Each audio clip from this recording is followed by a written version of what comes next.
there's plenty of evidence to suggest that there were traditions of abortion by traditional midwives and in communities throughout this nation's history. The criminalization of abortion has more to do with forced slavery and with our equally ingrained tradition in this country of enslaving Black people and exploiting them and exploiting their reproductive capacities.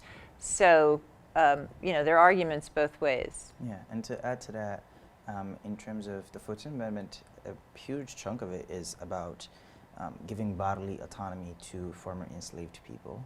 And so, if we think about it, that could be argued that has to do with their capacity to choose or not to choose to bore children, because as we know, during those times, slave masters used to force Black women to bear children, whether it is their own or forcing, their subjects to populate the slave population.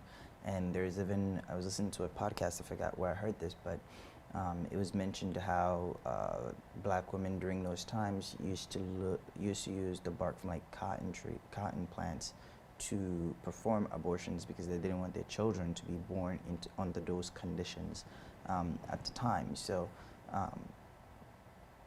I guess I just wanted to add that to your take, and then let Kelly give her point of view on this issue.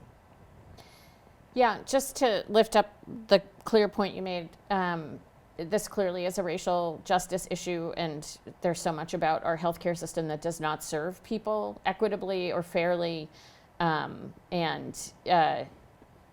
want to really make a shout out to my reproductive justice colleagues. And so in 1994, a group of Black women came up with a reproductive justice framework, which really advanced us beyond what had been a very narrow choice framework for thinking about abortion. And what I have really learned from those colleagues, what I think is really important to me about that framework, is how it pulls together some of the core pieces. It says that people not only have the right to choose whether or not to bear children, they also have the right to raise the children they have in environments that are safe and allow those children to thrive.